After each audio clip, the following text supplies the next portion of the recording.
Net, it's natural for parents to have a range of emotions when it comes to their children. It's important for parents to remember that it's okay to have these feelings. What is never okay is to act negatively based on a feeling of frustration. It is important to remember that children are still developing and learning, and it is the responsibility of adults to provide a safe and nurturing environment for them to grow in. Using disrespectful language or abusive methods can have serious negative effects on a child's development and self-esteem. Instead, it is important to use positive reinforcement and effective communication to teach children appropriate behaviors and problem-solving skills.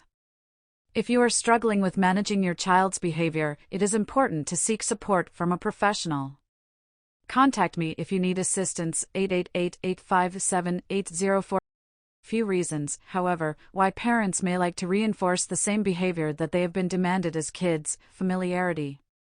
Parents may be more comfortable with the behavior that they were taught as kids, and may feel more comfortable reinforcing it with their own children. Habit. Parenting is a learned behavior, and parents may have developed habits of reinforcing certain behaviors over time. Beliefs. Parents may believe that certain behaviors are important or necessary for children to learn and may therefore reinforce them consistently. Effectiveness. Parents may have found that reinforcing certain behaviors has been effective in the past and may continue to do so with their own children. Culture. Parents may also be influenced by cultural or societal expectations of what is appropriate behavior for children and may reinforce behaviors that align with these expectations. Needless to say, all of the reasons mentioned above are very subjective, and many of them do not serve the best interests of the child growing up in the modern world.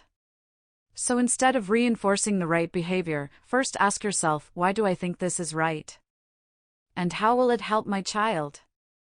It is important for parents to be honest with their children and express their feelings, but it is also important to be careful with the words they use and the way they communicate their emotions.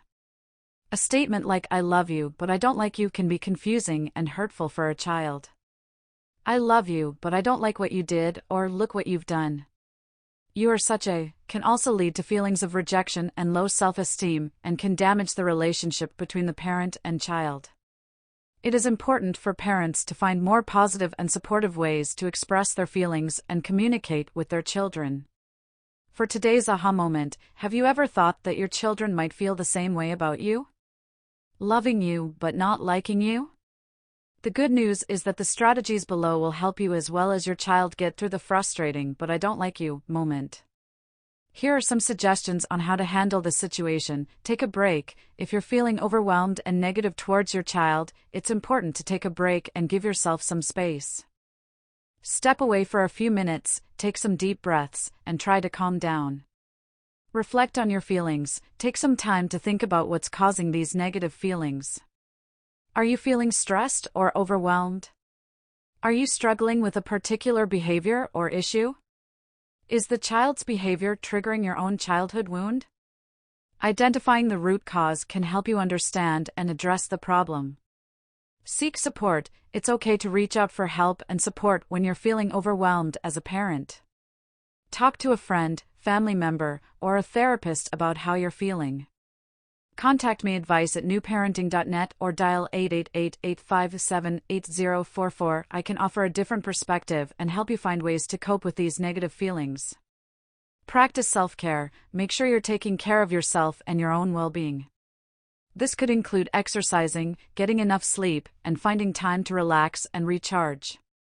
When you're feeling drained and burnt out, it's harder to cope with challenging situations and negative emotions. Talk to your child. If you're having negative feelings towards your child, it's important to communicate with them and try to understand their perspective. Talk to them about how you're feeling and see if there are any underlying issues that need to be addressed. It's important to remember that children are not perfect and they make mistakes, but it's important to show them love and support even when things are difficult. Parenting can be especially challenging and sometimes frustrating when dealing with teens and young adults, but it is important to remember that children are still learning and growing even if they are no longer little, and they may make mistakes or exhibit behaviors that are difficult to deal with. They are searching for their own identity and their place in the family, community, and the world. It is not easy. and that is why it is very important for parents to find healthy ways to express their feelings and to communicate with their children about their behavior. This can involve setting boundaries and consequences, as well as finding ways to support and encourage positive behavior. It is also important for parents to find ways to take care of themselves, such as by seeking support from friends and family, taking breaks when needed, and finding activities that bring them joy and relaxation. It may be helpful for the child to try to understand that the parent's words are coming from a place of strong emotions and that the parent still loves them. It may also be helpful for the child to try to communicate their feelings and concerns to the parent in a respectful and non-confrontational way. If the parent's behavior continues to be hurtful or damaging, it may be necessary for the child to seek support from a trusted adult, such as a teacher or counselor. Communicate openly and honestly with your child about your feelings. It's important to let them know that you love them, but you may not always approve their behavior. Set clear boundaries and expectations for your child's behavior. This will help them understand what is acceptable and what is not, and why. Practice empathy and try to understand where your child is coming from. This can help you find more effective ways to address their behavior. Seek help from a therapist or other professional if you are struggling to manage your feelings towards your child. Feel free to contact me advice at newparenting.net or dial 888-857-8044. Don't dismiss or ignore your child's feelings or experiences. It's important to validate their emotions, even if you don't agree with them. Don't use your love for your child as a weapon or a way to manipulate their behavior. This can damage your relationship with them. It can also develop a fond coping mechanism when a child is forced to comply and play nice in order to stay on the safer, less confrontational side of a caregiver or parent. It compromises their authenticity and instead makes them people pleasers, detaching from their real feelings and needs. Don't use harsh or abusive language or actions towards your child. This can cause emotional harm and damage your relationship with them. Don't neglect your child's emotional needs. It's important to show them love and support, even when you don't like their behavior. Feel free to reach out to me with any questions or concerns, advice at newparenting.net or dial 888-857-8044 for peace and love to your family. Subscribe to newparenting.net posts and publications.